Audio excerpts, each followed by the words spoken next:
Hey guys, welcome back to my channel. Hope you guys are doing well. So in today's video, we're going to be talking about toxic parents, specifically toxic fathers. If you want a video on toxic mothers, I made one last week, so I'll just put it here and you can watch it after this video. So in a perfect world, we would have perfect parents who loved us perfectly all of the perfect time. Unfortunately, we do not live in a world that is perfect. We live in a world that is broken, and broken people break people, and broken parents have broken children, and those broken people decide to have children and break those children too. Like I said in my last video on toxic mothers, parents were created with the sole purpose to nurture, to take care, and to tend to the needs of their children. That's your parents' job. That is the role they decided to take on when they decided to have you. They're there to nurture you, to smother you with attention, to let you know that you are safe, secure, and loved. This makes a child healthy and secure, which allows them to be independent, wholesome adults. The thing is, nowadays, a lot of people want to have babies, but they don't understand they're not raising babies. You are raising adults. When you make the decision to have a baby, don't think about you're having babies. Think about you're having adults. Your job is then to raise them to be as healthy as possible. And that has to be a conscious decision, not an oops, not an accident, not a I didn't plan for this. We need to start being more responsible and consciously becoming parents. And I'm not going to sit here and act like fathers are not necessary. Fathers are very, very necessary. And if they wasn't, we wouldn't need sperm to fertilize an egg. We do need fathers and we do need mothers. But more than that, we need healthy mothers and healthy fathers to create healthy children. Fathers are important. And if I could change anything about my life,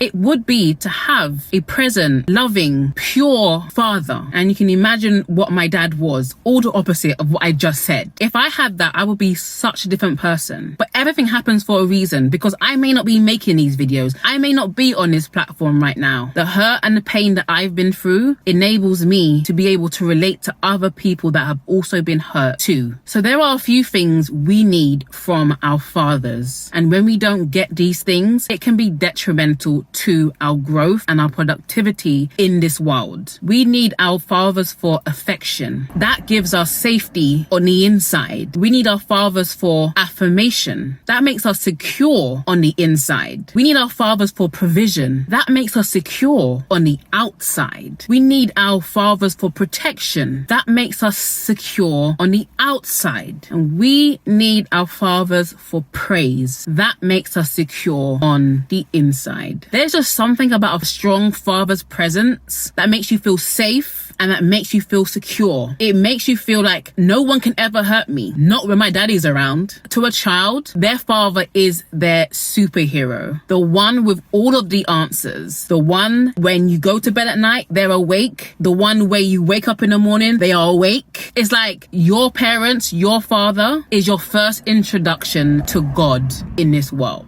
And I can't wait to give my children the father that I never had. So let's get into the different toxic father archetypes. And let me know if you had any one of these fathers. Number one, the absent father. This is a father you either never knew, who died when you were young. He may have left when you were young or in your formative years by way of divorce, gone to prison, any of these things. No matter the circumstance, all of which creates a sense of abandonment within the child. Secondly is the emotionally absent father. This is the father who was physically present. Everybody be like, what's wrong with you? You have a father. This father was physically present but emotionally absent, often showing a lack of interest in you or allowing your mother to raise you by herself even though he was physically in the house. This is a father who had no input into your life. He didn't seek to understand you, or he dismissed your feelings. He made you feel like you were invisible, unimportant, or he may have just been really cold whenever you tried to get close to him. Or maybe he was just completely silent. The third father is the disapproving father. This is the father who was always so hard to please. So you got an A in English. So what? You got a B in maths. Try harder. Nothing you did was ever good enough for him. And you felt yourself constantly performing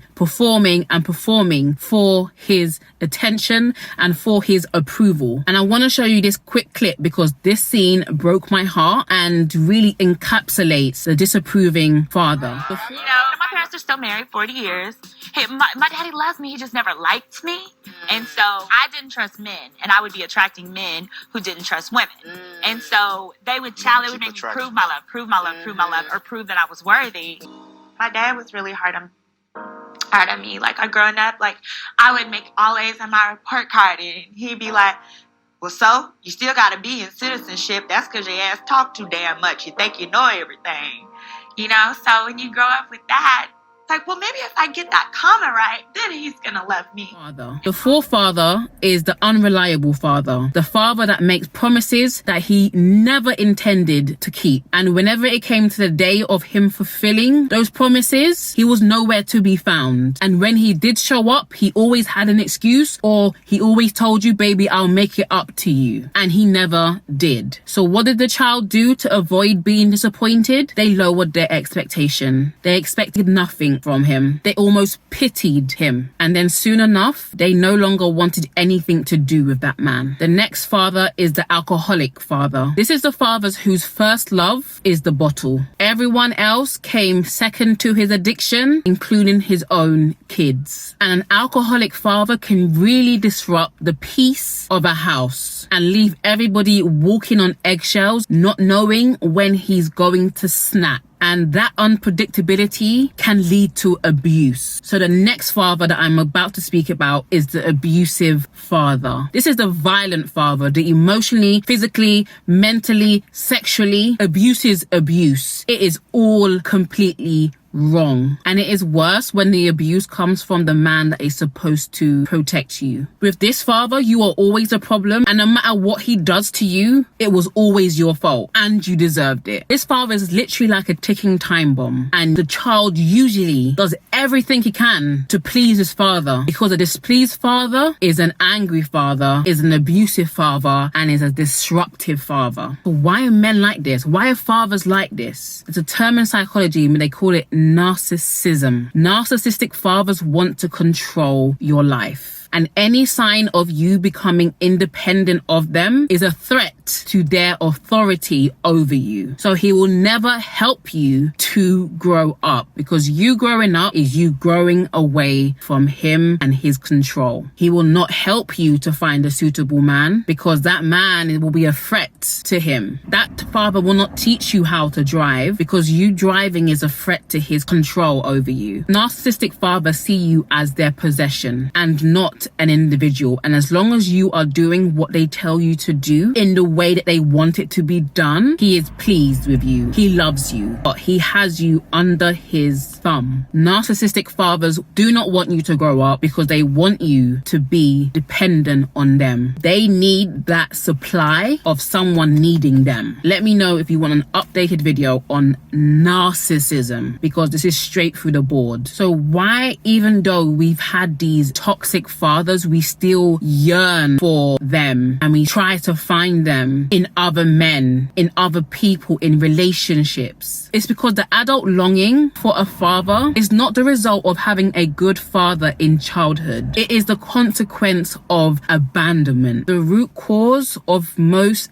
daddy issues is abandonment. We do not want to be left, whether physically or emotionally. And a lot of the things that we deal with as adults is rooted in abandonment. So if you were treated like you were invisible, if you were always dismissed by your father, if you were belittled, or if he was indifferent to your feelings, or if he hurt you emotionally, mentally, physically, spiritually, if he didn't meet your expectations, if he didn't accept you, if he didn't validate you as his child, if he emotionally starved you, these are the things that create scars scars, lifetime scars. And these scars can look like trust issues in relationships. It can look like looking for validation everywhere and in everyone. This can cause you to be attracted to those people who love you conditionally. This can cause abandonment issues, low self-esteem, low confidence, always being a quitter, always starting something and never finishing it. This can cause you to be angry and have anger issues. This can cause insecurity and a constant need for reassurance. This can cause you not to feel safe in the world. This was a big thing for me. This can cause you to be an attention seeker, which will cause you to seek attention from unavailable men. This is one of the reasons why women go after men who are married, men who are not available to them, because they are looking secretly, unconsciously for their daddy. So what is the remedy for all of this? And I'm going to borrow from some of the points I made in my toxic mother video. And I'm going to put this number one. God is our Father. I love the Our Father prayer because it incorporates all of us. We call him Father because I always remind myself, before I was on this earth, God was. After I leave this earth, God will be. He's the only person consistent in this world we live in. And though our mother and our father forsake us, God will take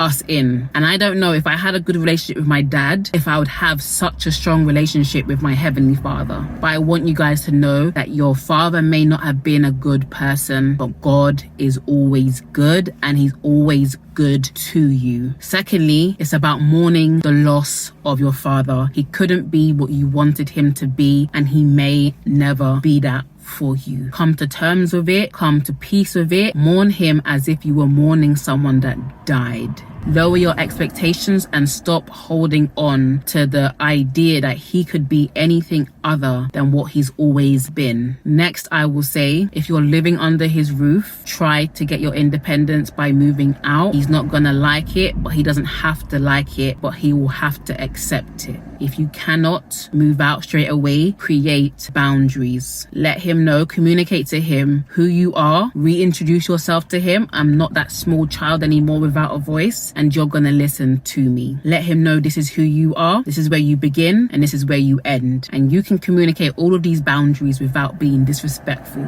Next, you are an adult now. You do not need your needs met by your parents. You are able to meet your own needs. So do that. Identify your needs and go to work to meeting them. My next tip is see a therapist. My therapist ultimately helped me so much with understanding why I behaved the way that I behaved, because my dad was not present in my life, and a mountain of other things he was. Next, entertain the idea that whatever your dad said about you was wrong. We tend to believe our parents above everyone. So start to entertain the idea that he could be wrong about what he said about you, and take those arrows that he threw at you out of you. You are not a child anymore. You are an adult. He does not have any control over you again. The last thing I will say is to forgive. And out of everything is probably the hardest to do. Most parents who are toxic had toxic parents themselves, or had a lack of any parent, and they were left to their own devices. Forgiveness is what bridges the gap. It bridges the gap between who you have been and who you are now. A lot of people are disconnected from their past because there's so much hate, there's so much anger, there's so much resentment inside them. So I love you guys. This is not an extensive video, but there's so much to talk about. Let me know in your comments below what kind of father you had. Share your story. Let everybody learn from one another, and let everyone know that they are not alone, because you're not alone. All right, guys, don't forget to subscribe. We are looking at 500,000 subscribers who are hungry about self-improvement. Let's get it. Let's end 2020 on a high. It hasn't been a great year, but I would love if you could subscribe to my channel. Look below. If the button is still red, please hit that subscribe, and I'll see you guys in my next video.